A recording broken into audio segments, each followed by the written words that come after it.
What up, YouTube? There's something that's been on my mind for a while, and I haven't scripted this, so I don't know exactly how it's gonna go. But it's just something like churning in my mind, and that's this whole concept of therapy and how it's gone from something kind of taboo that you'd be like ashamed to admit that you were going to see an analyst or something back in, I don't know, the 1970s, to now it's just like so normalized that, oh yeah, you're supposed to go to therapy and talk to your talk about your problems. It's almost become like a meme, especially for men. From what I've seen, I've been trying to avoid social media for like the last 6 months, really the last like 4 or 5 years, but been pretty good about it the last 4 months, except YouTube, because you know it's YouTube, you're watching YouTube, you get it. But this whole like, it's usually a meme where it shows like men doing like creative or risky things, and it's like, oh, the LOL, the things men will do to avoid going to therapy. And of course, like, who knows? This video might have a better help ad. I don't know. I don't have enough followers to get monetized on this stuff, but just like pushed. And of course, we live in a oversharing age, a narcissistic age, and it just makes me wonder, why, why is it so pushed? Like why can't you leave people alone? Why? And now people are even talking to AI. And of course, AI is like taking all the data and doing who knows what with it. An AI therapist like talking to fucking Siri about your emotional problems and, what mommy and daddy did to you. Like, yeah, I mean, I get the concepts, right? You talk to someone, you get something off your chest, and then you move on. But it doesn't seem to actually be the way that it works. Kind of like catharsis, where, the theory that like, oh, you get really angry, you punch a pillow, or you like hit a punching bag, and then you release your anger. But from what I understand about that, it actually usually makes things worse. If you express your anger, you get better at expressing your anger. You don't release your anger. This whole kind of like old-fashioned valve, where this pressure builds up and you release it and then it's gone. Like, not really, because punching a pillow doesn't solve your problems, and talking about your problems doesn't solve your problems either. I mean, maybe in the best case scenario, you could find someone to talk to who will kind of keep you from babbling too much about yourself, and keep you on task and ask you what you can do about it. But it doesn't seem like that most therapy is like this. And also, there's a matter of the psychology of the therapist. Now, I don't want to like crap on all therapists. I mean, I'm friends with a couple of therapists, and a lot of them are very like kind, like caring people. But I mean, you wouldn't want to go to a personal trainer who is like 300 pounds and could barely lift their own body weight. But people will go to therapists who are like batshit crazy, and yeah, they don't have their own lives together. So why would you entrust yours to them? It's just this kind of desperation that's disgusting to me. I don't know, the analogy that like popped into my head this morning was like going to therapy and just exposing your problems and exposing yourself just for the sake of it is kind of like asking someone if you can masturbate in front of them. I mean, like at best you're going to entertain them while humiliating yourself, but you're not adding anything to them. They're just watching you like expose yourself literally.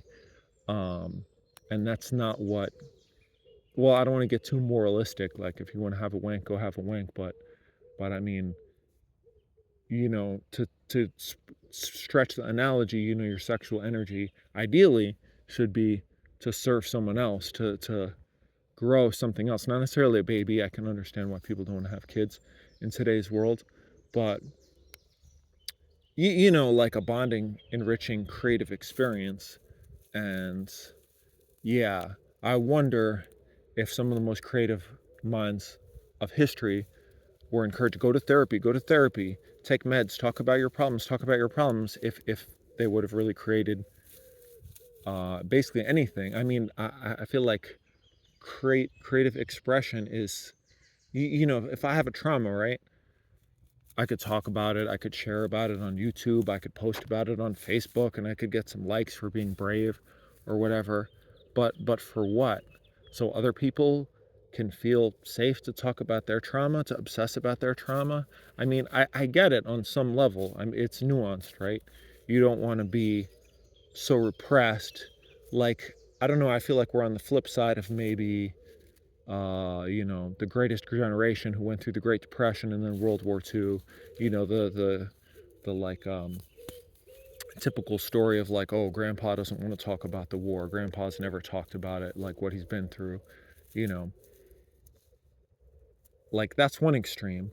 But then the modern generation who just wants to talk about every little bullshit thing they've been through and like overshare more words, more expression, more narcissism, more like shallow feedback. It's I mean, I'm talking from experience. I grew up in therapy. I grew up in therapeutic boarding schools that were basically like forced, you were just forced to talk about your problems like a bunch of other, you know, abused, neglected kids who would then of course they're going to use it against you, so you learn it's a game and you learn like not to do that. But then, you still have it in your head. It's just so pushed in culture. Oh, go to therapy, talk about your problems, you can get to the bottom of it. But there's no getting to the bottom of it. There's no getting to the bottom of it. All there is what you can do with it, what you can do with it to help others. And helping others isn't necessarily about them even knowing what you've been through or understanding it or being able to relate to it anyway in any way. It's I mean, I don't know, I'm not a wise man preaching on a field here, but I know what I've been through and I know what hasn't worked for me over like many decades. And yeah, it's much easier to know what hasn't worked than what can and will work. But oh yeah, there's something that wants to be expressed in you, that wants to be channeled. But to talk about it directly, to have someone nod and write little notes in a notebook and give you homework and give you like exercises to do, yeah, I mean, I don't think that's where it's at. Doesn't feel to me like that's where it's at. There's I don't know, as I've gotten older, I really value like privacy and when I was a teenager, I was like kind of typical in that, like, oh, I'm misunderstood. I want to be understood. Or if I only had a girlfriend, then I could tell her all my issues and she would hug me and, you know, what does Method Man say? Rub me on my back and say, baby, it'll be okay. Anyways, 1995, I think that was. Um,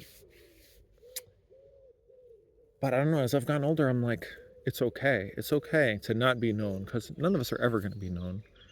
It doesn't matter if you speak the same language. It doesn't matter if you're identical twins. Although, I don't know, that's got to be cool to be an identical twin. Um, because yeah, no one will ever come close to understanding you as well as that. Although, again, I don't know. That's not my personal experience. But it's okay to not be known. It's okay to not be understood. Even if you told your life story for 20 hours straight to a bunch of people, they would all interpret it in their own way, and they would all forget 90% of it and misremember stuff. So yeah, don't worry about being known. Don't worry about being understood. Just worry about what you can do to, yeah. And you don't have to remember all your own bullshit either. You don't have to remember all your own story. Um, you can archetype it and build it up and throw out some of it and it's just it's just for fun. It's just for entertainment. It's not that serious. Even if it was that serious, we're all dead, right? We're all going to be dead in 100 years. Everyone who's ever been kind to you is going to be dead. Everyone who's ever abused you is going to be dead. Everything that you've ever gone through is going to be forgotten. Yeah, and we live in the internet age, right? So we're all writing everything down. And, maybe somehow this video will be seen by people 200 years from now, but they won't have any context. I mean, George Washington's on the money. People see his face every day. Does that mean people know the guy? No, of course not. Um, Anyway, I'm starting to get a little off topic, but I am curious what other people think about this. Um, it's a nuanced subject, and I have my own reactions about it. And yeah, thanks for watching.